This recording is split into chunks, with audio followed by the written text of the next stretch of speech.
How you guys feeling about the show? Excited, nervous, yeah, all that.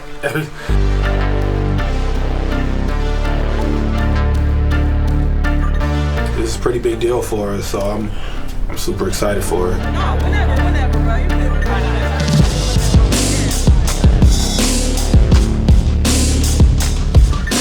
Speak positive vibes. It's gonna be good. Gotta put that into the universe. Hell yeah, always. Let's go, Ricarlo Winston!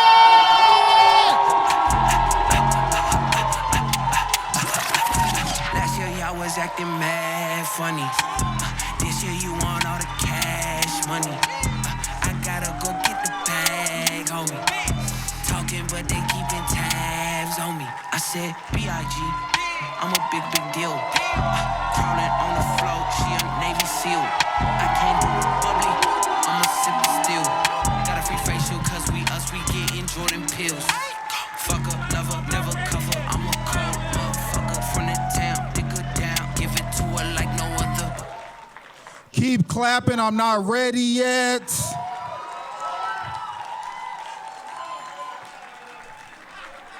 Look at this. Look at this shit. I'm fucking trying to be cool. I'm like, I'm wearing all black tonight. I'm gonna kill him. And I spilled my fucking water. Look like I done pissed myself. Let's just address the elephant in the room. I didn't pee myself.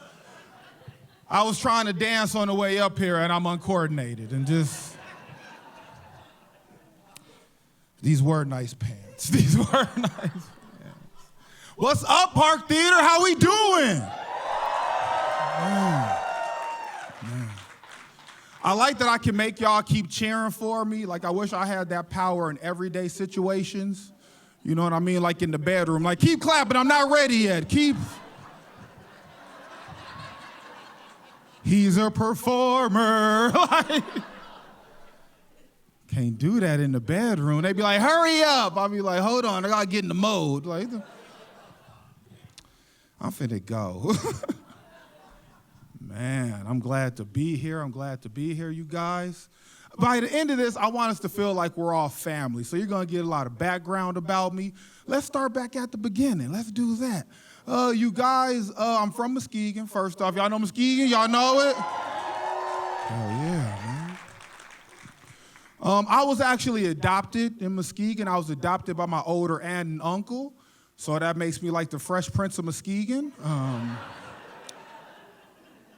Let's be honest, I'm more like Carlton. Let's be real. Like, Will wouldn't have spilled water on himself. Carlton would, though. Carlton would. Yeah, you guys. Yep, I'm like the Fresh Prince of Muskegon, but I feel like we got it wrong because, like, when Will got adopted, he went to Bel Air. Like, he got out of there, you know. When I got adopted, I went down the street. I was still, I'm like, I think the dudes that are up to no good are still in my neighborhood. Like, there they go right there. We missed a step. Like, I'm supposed to be up out of here. You couldn't send me to Detroit? Nothing? You just, I'm Muskegon, okay. I love it, though. I had a very unique childhood growing up. I had old parents growing up. My parents were like 55 years old when they adopted me. So they had no idea how to raise me anymore, so they just raised me to be one of them. Just raised me to be an old dude. You know? I got old ways about me. I can't shake them. Like, you guys know what my favorite candy is? Peanut brittle. Fucking, I love that shit. You know? Then we got a peanut brittle lover over there. He was like, hell yeah. Got stuck in my teeth right now. I got old ways about me. I do old things. Like, I give all my friends checks for like $5 for their birthday. You know, just, that's for your savings. Like, they don't understand how savings work. That'll grow, you put it in the bank. Like, just old as hell. My parents used to make me do old things when I was growing up. Like, I used to have to go to bed at the same time that they would go to bed. So it'd be like 8 o'clock in the summertime, and they'd be like, it's time for bed, little buddy. And I'd be like, but Matlock is still on. Like, I want to solve the case too. Papa Squat, let's do it. Like, that's... They were old, man. My friends would call me up, like, damn, are you in bed already? I'm like, yeah, I'm in bed. And just get the hell off my grass. Like, I was just a young old dude. I was, man. I was. And I was a little nerdy kid, so I wasn't good at insults and stuff, so I would try to use my parents' old-time insults. That never worked out the way I wanted it to. Like, you guys ever get into an argument with a girl and you, like, accidentally call her a hussy? You ever try that? The argument's over after that. Like, she just think you gave her a new age compliment. Like, ooh, girl, he called me a hussy. I think that's a honey that hustle. No, it ain't. I'm trying to call you a slut. No. Oh, see, there go that damn water again, you see? Leave that right there. I couldn't talk about sports with my friends at school because, like, I was basically an only child because my brothers and sisters were so much older than me. So I just had my dad to talk to. But the problem was he stopped watching sports when he was younger, so my references were way off for the times. Like, I would go to school and my friends would be like, man, Barry Sanders, he's the best running back ever. I'm like, yeah, Barry Sanders is good, but what you know about Jim Brown, young man? Like, they're like, who the fuck is Jim Brown? Greatest ever. For real, man. And it's like the older your parents are, the less you can complain about things to them because they had things like way harder than you did. You know? Like, I remember this one time I was complaining to my dad. I was like, Dad, we need to get faster internet in this house. We need to do something about this. And he was like, boy, is the damn internet the worst thing you got to complain about these days? And I'm like, yeah, this porn slow. I need the fast stuff. Like,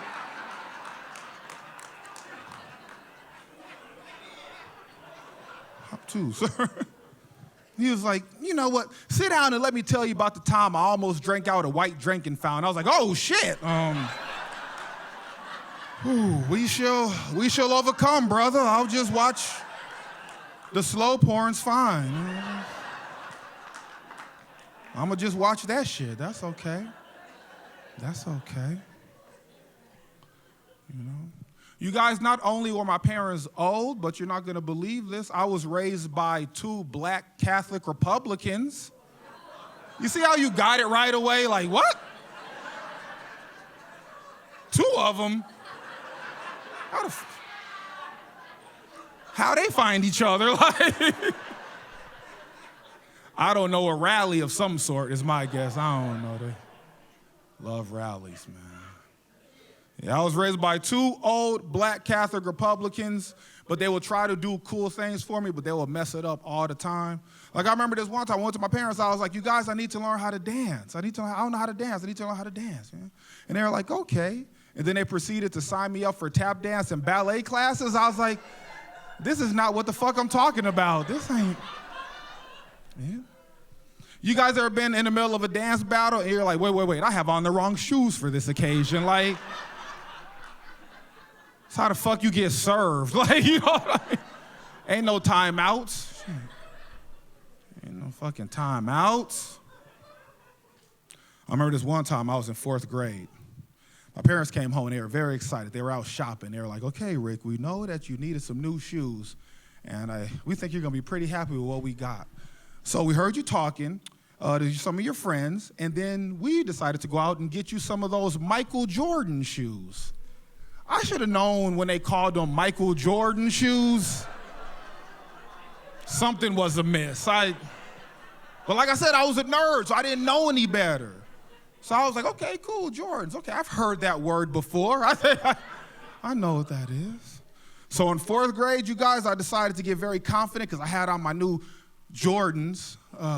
And I stood up in the middle of my class and I was like, everybody, the jokes stop here. I need y'all to check out my new J's. And then from the back of the room, somebody was like, those are Jordache. I was like, oh, fuck. Jordache, you say? Oh, I just know there was a basketball line. This shit checked out for me. I didn't know no better. Like, I didn't know no better. I can jump higher. I don't know.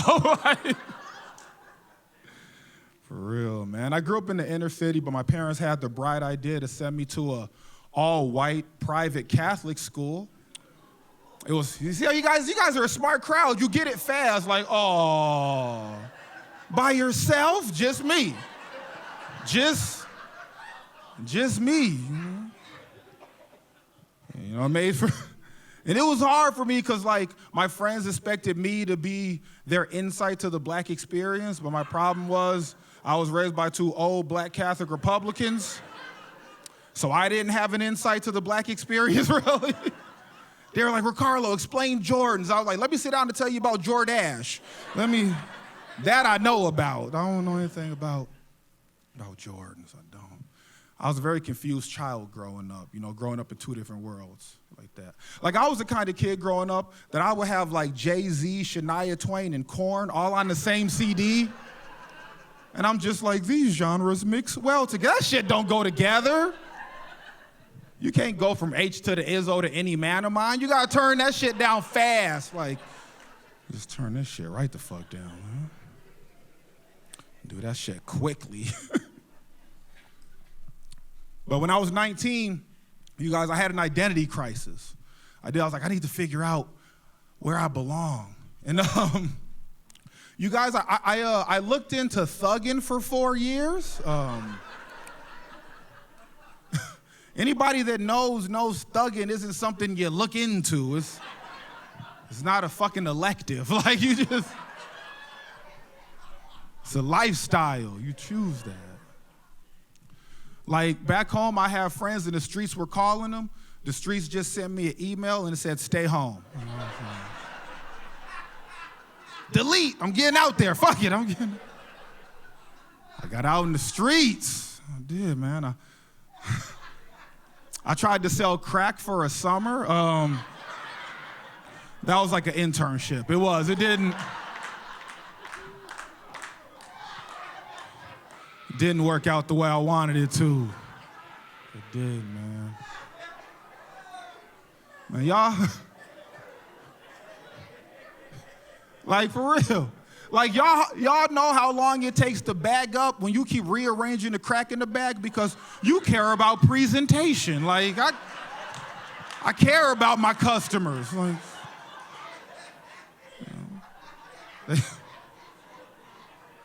they kicked me out the trap house because I kept carving, like, inspirational quotes into the rocks. They was like, the fuck out of here, Ricardo. This ain't for you.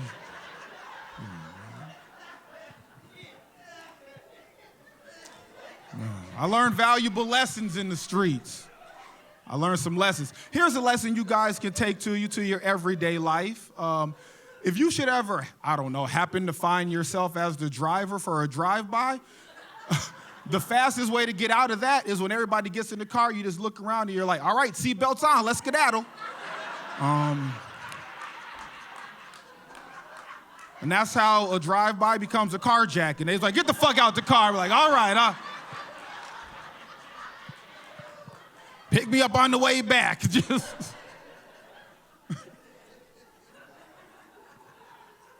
I wasn't cool. I wasn't drug dealer cool, Because, like, you see movies and stuff, drug dealers are always laid back. You go to them in a club, be like, damn, man, that's a nice watch. They'll be like, yeah, 20,000, keep it moving, baby. Like, that's cool as hell.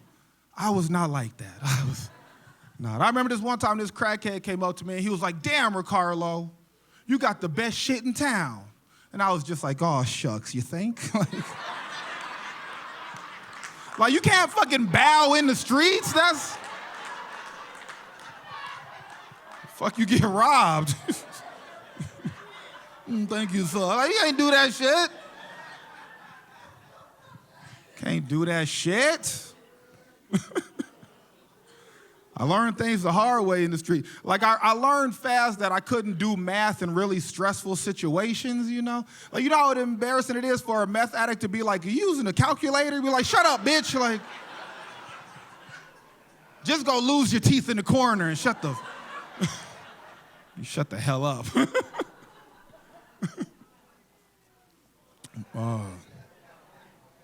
But I had to hit my rock bottom, you guys. You know, you got to hit your rock bottom. That lets you know this ain't for you, you know. And my rock bottom was, you guys, is I got shot, you guys. And not a lot of people believe that. They be like a tetanus booster. I'd be like, no, with a bullet. And that's why I know I had to get out the streets. I'll tell you the story. This is how I got shot. So I was in the car, and the car got shot up in a drive-by. Once again, drive-by situation. Saturday nights, they get crazy. And I don't know if you've ever been in that situation, but after they pull off, you want to check yourself. You're like, okay, cool. Then I realized I got shot in the leg, and I was like, I'm hit, because that's what you say when you get shot. I don't know. You need everybody around to know what's going on immediately. And it's like I almost died, you guys, and it's not like I got shot in a life-threatening place. I got shot in the leg. It's just the dude I was with was really ill-prepared for the situation that we found ourselves in. So I was like, dang, man, I got hit, man. Take me to the hospital. He was like, bro, man, I can't,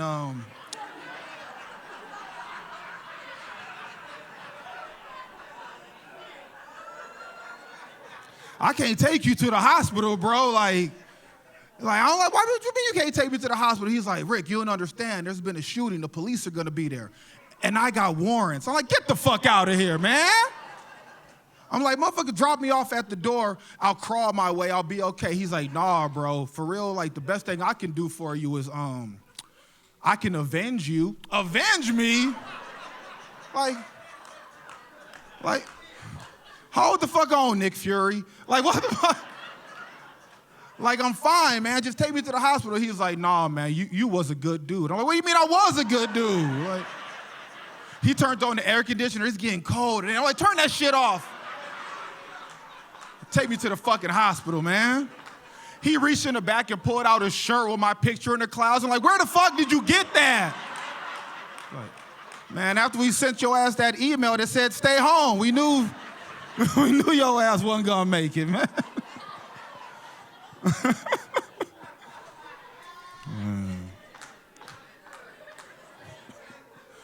And like, honestly, that's not even the moment that I knew the streets weren't for me. That's not even the moment. The moment came is when I called my dad. It was about 1 o'clock in the morning. I had already figured out I'm gonna be okay. You know, so I called my dad and but you gotta make it kind of dramatic, right? You know, you got shot, you know, you gotta make it dramatic. So it's 1 o'clock in the morning and my dad picks up the phone, he's like, hello? And I'm just like, they got your boy. My dad's like, who the hell is this? I'm like, it's me, Ricky, man. I got shot tonight, Dad. And my dad was like, dang, man. He said, you gonna be all right? I'm like, yeah, I'm gonna be all right. Okay, call me in the morning. Click. I'm like, oh, shit. Oh, there ain't can't call your dad in the streets, huh? That's not allowed? Okay. Thought I could call my pop. This is not, it's not an option? It's not an option, man. You learn things fast in the streets. Man. I thought the streets were gonna be in my blood, you guys. I thought they were, because I don't know if you remember, but I said I was adopted. And I did some research into my biological parents, and I found out that my biological father was a pimp. You know. And like some people like think that's cool, like, man, your dad had all the hoes, huh? According to the prosecutor, yeah. Ran a tight ship back in '95. Like, that ain't fucking cool. Like, you know? But y'all know the cool thing about having a pimp dad? Exactly, nothing. There's nothing. I couldn't tell my friends about this dude. Like, I couldn't bring him to career day at school. Can you imagine? I'm just like, here's my dad, Silky. Like,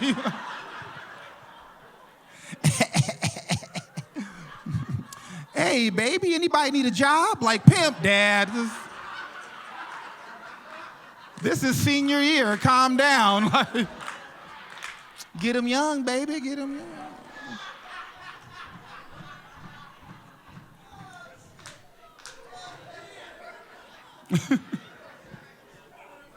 For real. My dad would, like my pimp dad would like try to do fatherly things, you know? Like he would stop by on the day that in his mind was my birthday. It was not. And drop off little jewels of wisdom like a black Jimmy the Cricket from the hood. But it was always in like 70s pimp dialogue, so I didn't know what the fuck he was talking about most of the time. Like this one time he was like, hey boy, check this out. I've been thinking.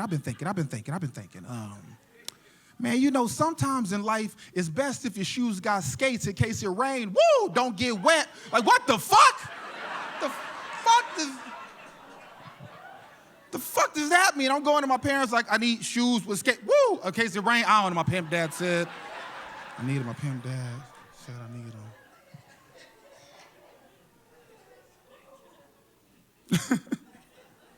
My pimp dad.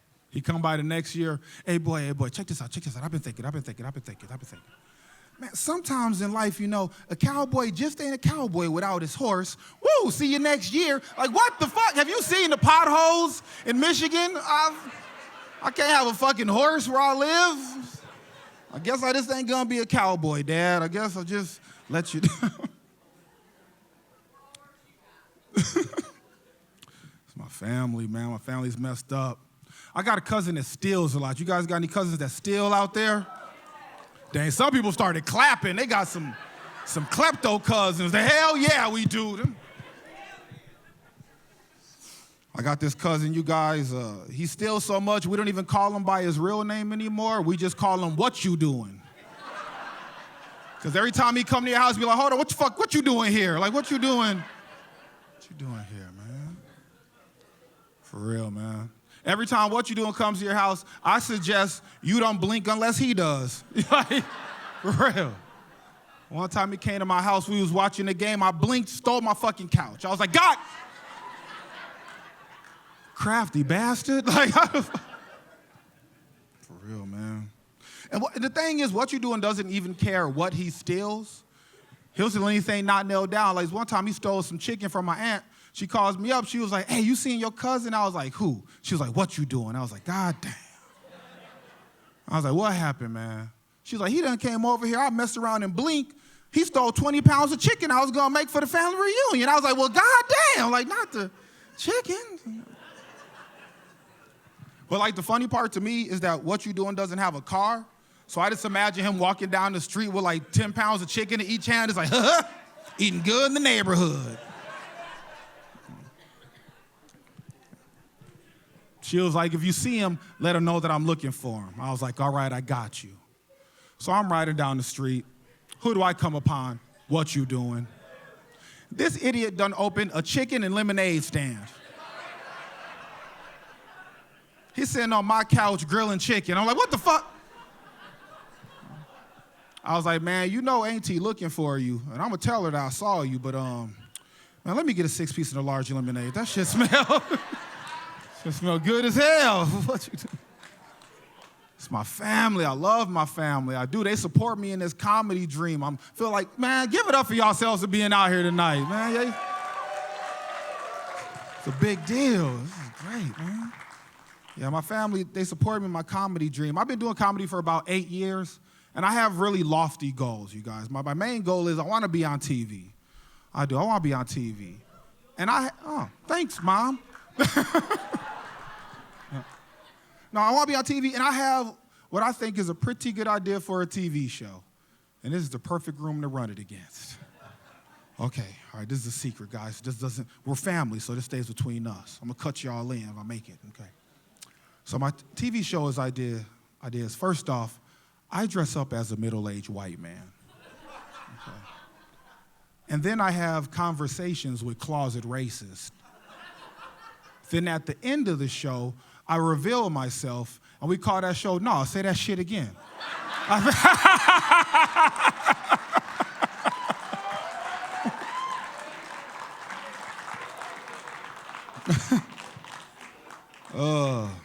I love it. It's like a racist to catch a predator. I love it. I do, man. I want to be on TV. But I'm honest, I want to be on TV, but I feel like my hot window is closing for me to be on TV because I feel like you got to be fairly attractive to be on TV. And ladies, I get it. I'm very self-aware. Like, I'm on the upper end of, like, regular-looking dudes.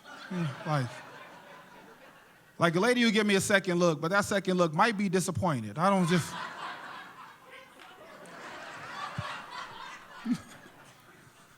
That's why I'm working out, you guys. I'm working out so I can get hot, not so I can get healthy. That's stupid. Give a damn about my health. I want to be hot. Okay, this is dumb, but the real reason I'm working out is I want to develop that V. You know, goddamn, they was hyped for that, both of them. The guy and the girl, yeah. I do, man. I want that V, man. It's like a dick arrow. Like, you don't got a bullseye. You don't got to look for... Shit.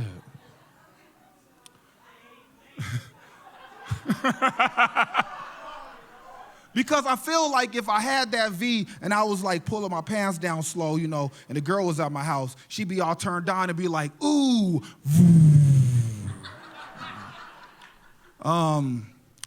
But if we're being honest, you guys, the problem I have is I currently have more of a U.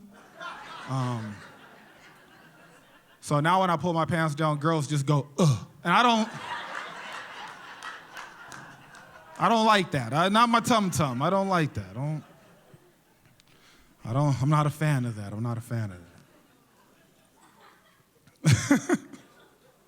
It's getting a little bit harder for me to get in shape, though. It's getting a little bit harder for me to get in shape because I'm getting older, you guys. I'm getting older. And, okay, I'm 39, and I understand that's not like AARP old. But, like, I'm definitely to the age where I need, like, a short nap to wake up from a really long nap. You ever have that where you go to bed for 2 hours and you, like, wake up groggy? You're like, that's going to be another 15 minutes of napping to wake up from that.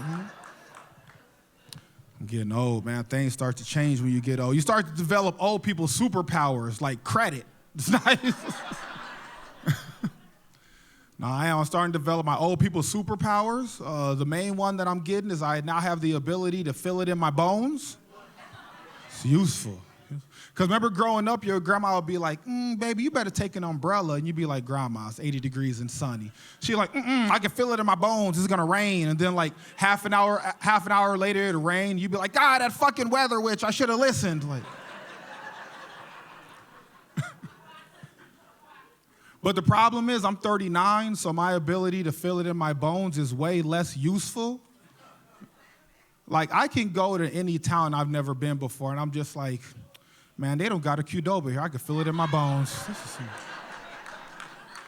Chipotle? I can go into any building I've never been before, and I'm just like, they got shitty Wi-Fi here. I can feel it in my bones. I got T-Mobile. Let me get on your hotspot. This shit ain't finna work. Let me get on your hotspot, man. I thought I was gonna become more of like a manly man, you know? The older I got, I am not a manly man. I'm worried I'm gonna be the first one in my family to not get old man strength. I'm not gonna get it. Because I haven't lived like an old man strength life up to this point, you know. Like my dad, by the time he was 21, he was in the Air Force, owned a house, started a family.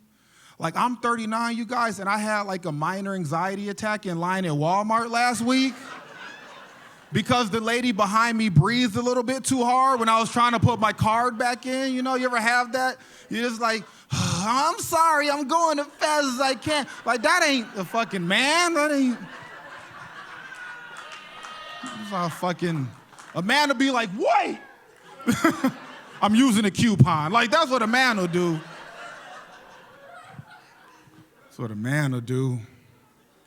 I don't feel like I have a dad bod. Dad bods come from like using your body for functional strength your whole life. I got more of like a first cousin body.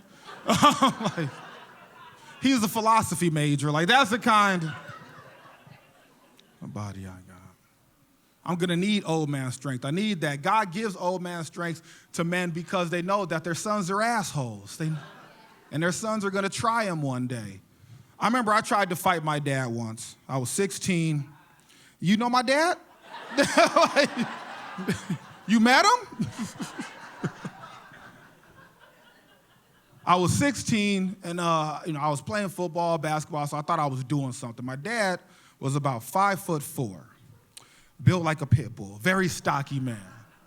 And I forget what happened or whatever, but he was yelling at me. But that day, my balls were like, you got this. And I was like, you know what, man? You ain't gonna keep talking to me like that. And my dad said, excuse me? I said, you heard me. You ain't gonna keep talking to me like that. But what I didn't realize is my dad was backing me into a corner the whole time I'm talking shit. You ain't gonna keep talking. And then I said that, and he punched me. And like, you guys ever seen Doctor Strange where his soul left? That's what happened to me. My dad punched me, my soul left, and I looked down on myself like, you fucked up. I was just like crumpled around my dad's fist, crying like it was an anime or some shit. It was ridiculous. And he was like, you done? I was like, yes, sir. Yes, sir, You can keep talking to me like that. I don't give a fuck. I'm done. I want to be an alpha male, though, man. I do. I want to be an alpha male. I'm not, though. You know I'm not an alpha male because I don't even care what kind of car I drive, to be honest, you guys. If we're being honest, the last car that I had was a 97 Buick LeSabre.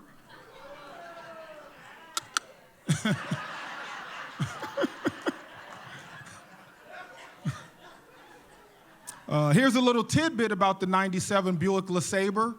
Old in 97. Never knew it, just came off the assembly line, rusty as fuck. And got a good engine in it. Like, that's all. I don't know anything about cars. I don't. You guys ever have a check engine light stay on so long that it just shuts itself off? You know?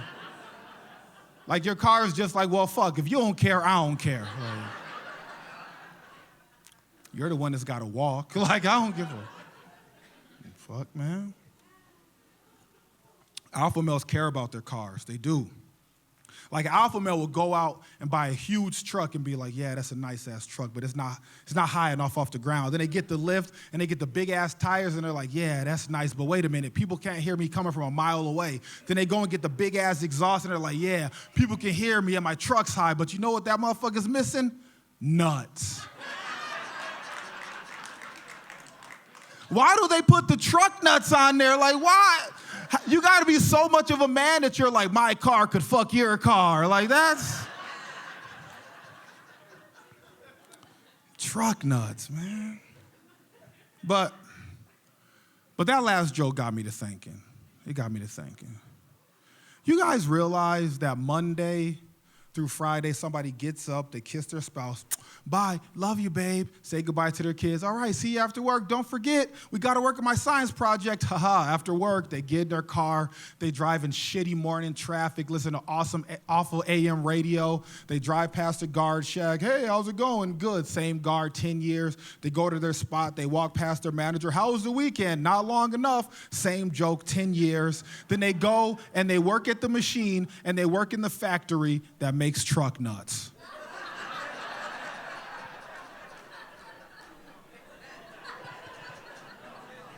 Like, that's a job? Like, those things don't grow from trees? Like, there's like production meetings, and there's a manager, and there's Linda from HR, but nobody likes, but goddamn it, she gets the job done. And like, probably somebody has a personalized plate and it says Nut Man on the back. Like, paying their mortgage with nut money? Like, what? And they don't make porn? What the fuck? It's ridiculous. But that joke got me to thinking further, about other jobs that you don't think about, you know. Like, you guys realize they make dildos. Like, you know, they don't grow from the ground. Like, they make them. You know, she loves them back there. Yes! They sure the fuck do, and thank God for them. Like that.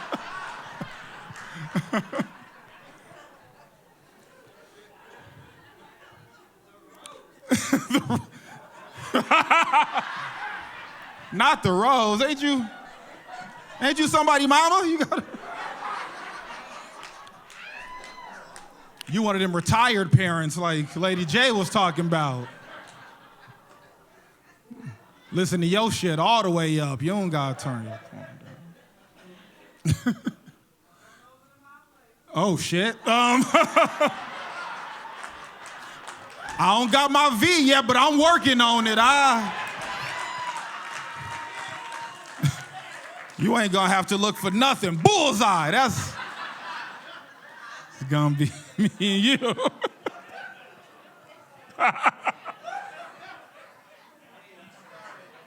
Oh shit.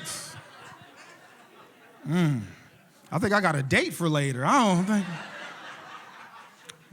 Got me a date. Nah, but you guys think about that. Like, people sit in production meetings, and there's like a manager of operations, you know, and there's Linda from HR. Nobody likes her, but damn it, she gets the job done. But in the back of the room, there's a dildo engineer. There's dildo engineers. There's somebody's job to be like, no, put the vein on the left. Like, that's their job. They've done the math. They know it works. They're like,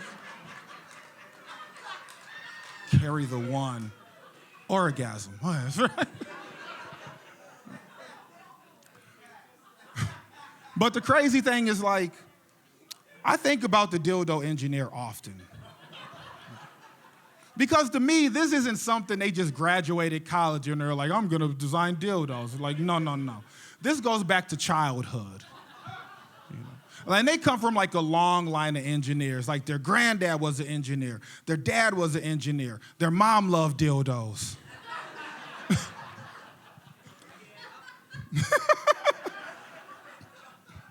And like, this kid's just doodling in his book, you know, and he's not drawing dicks because that's gross. Like, he's drawing like mathematically perfect dildos. He's like, oh, okay, that looks good. And he leaves it one day, and the dad's walking through the house, and he's like, let's see what he's working on. He's like, what the fuck? And the dad gets mad, and he grabs the book, and he goes to the kid's room, and he kicks the door in, and he throws it, and he's like, that's what you're gonna use your God-given talent for? That's what you're gonna do? Look at the nuts. What are you doing with the nuts? Why are they so out of proportion? And the kid's like, Dad, you don't understand. You're old school. That's new school. The nuts got to be like that because it increases the pleasure principle by 10%. I've done the math. I know it works. And the dad's like, no kid of mine is going to be doing this much. You can get the hell out of my house. And the kid's like, you know what? That's okay because I'm going to make the world's best dildo. And he's packing his bag. And then he like goes to, I don't know, Canada, wherever they make dildos, you know. And then, like, the dad's sitting there, and he's got the notebook in front of him, and he's just fuming, and he's like, look at this. What is this? And the mom walks up. She's like, I know, honey. Calm down. Calm down, honey, I know. But, he's really on to something here. Just take a look. And that man's name was Jeff Bezos. Oh, man. The dildo engineer. Oh, shoot. I was talking about getting older earlier. And before I mentioned, like, we're going to be family by the end of this. And one reason I know that I'm getting older, this is for the fellas in the room. Like, I know I'm getting older because I got to shake a little extra at the urinal, you know? You guys ever not take that, like, safety shake and you go to take that first step and you're like, God damn it. Motherfucking done peed my pants a little bit. You ever have that happen on a Tinder date and you just got like a Hansel and Gretel trail of piss following you back to the table? And she's like, did you pee your pants? And he's like, no. He's like, oh, you pee pants. And then she puts you in her phone in her pee pants. You don't get a second date. You don't get a second date. That's what I want you to know, you guys. Oh, man. I love doing comedy. I love doing comedy because I get to perform for crowds like you, and I get to travel all over the country.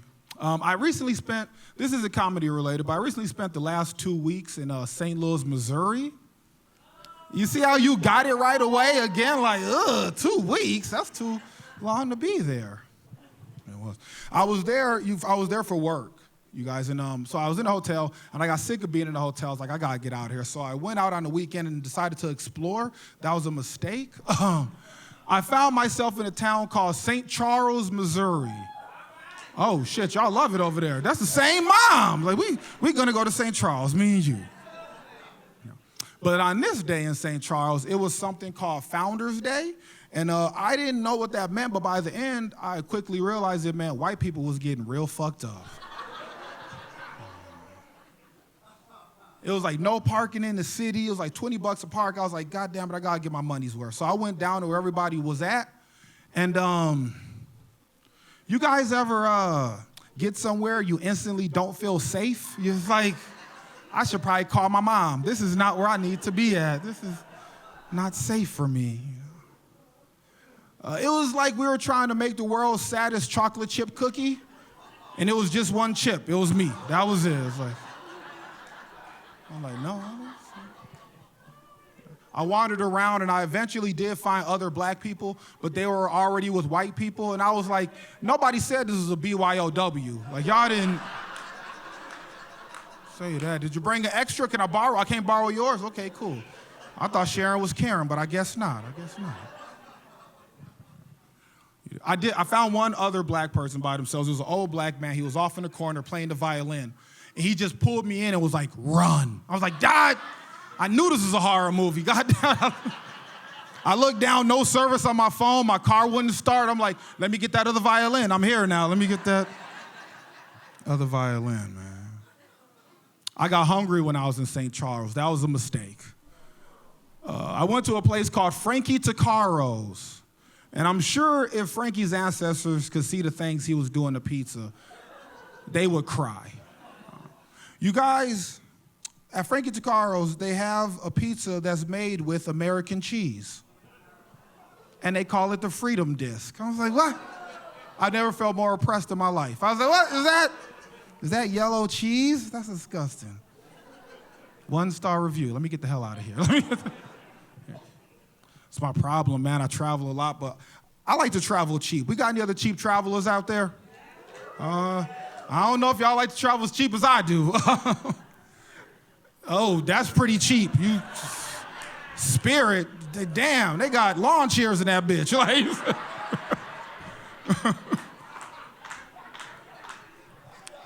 I'm cheap. I'm a cheap traveler.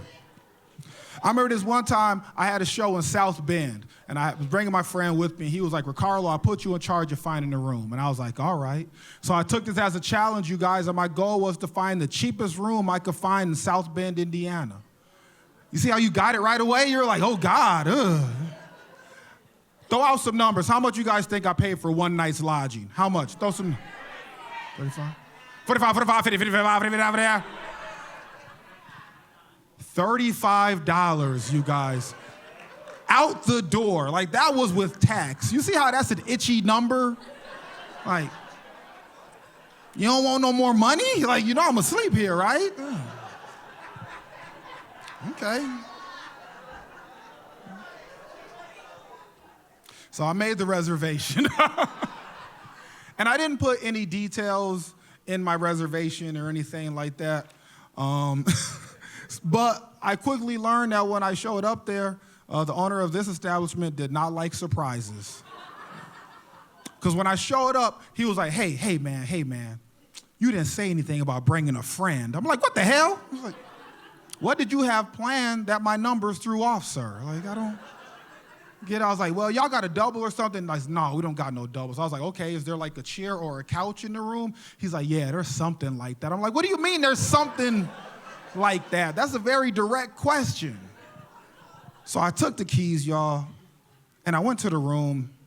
And you guys ever been in someplace and you're like, I feel like a possum's been in here. Like, it just gives off a possum-y kind of vibe to you. You know, you sort of have that. And I was worried because I didn't know if it was somebody's pet or if like the possum saw the same $35 a night deal I did and was like, I can't say no to that, and sauntered in.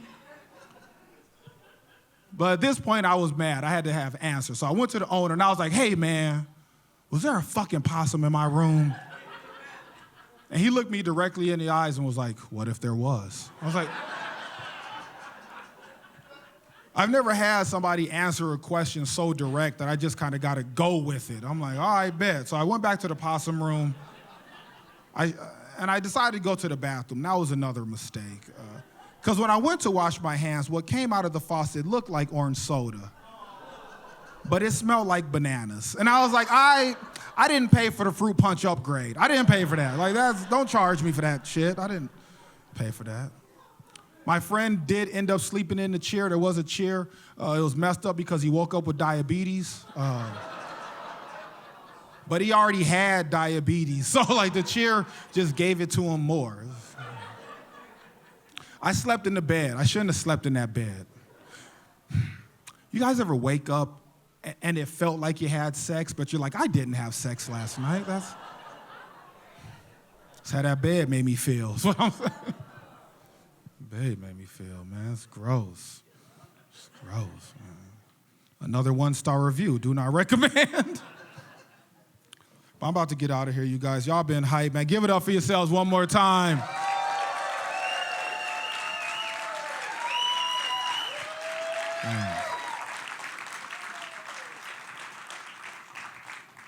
But I'm gonna end on a little bit of a somber note.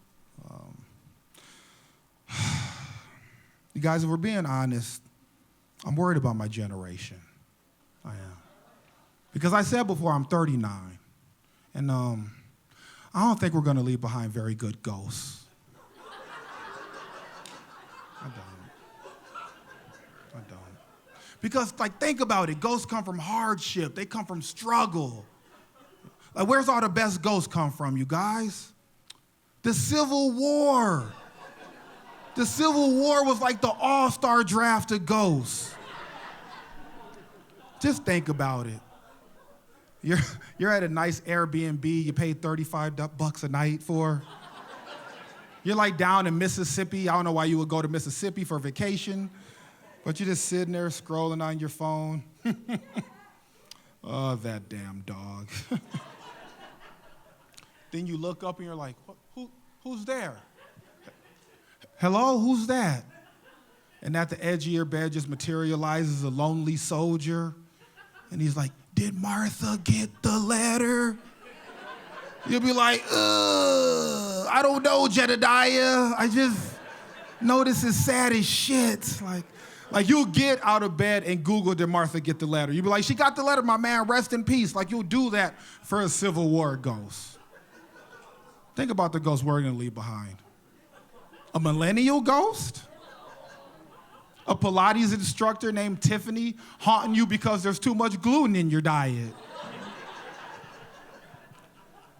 Just imagine you're laying in bed at a nice Airbnb built on the remains of a Blockbuster in like Connecticut or some shit. You're just laying in bed scrolling on your phone. Oh, that damn dog. Then at the edge of your bed, you're like, hello, who's that? And just materializes like a barista named Chad with a man bun. And he's just like, bro.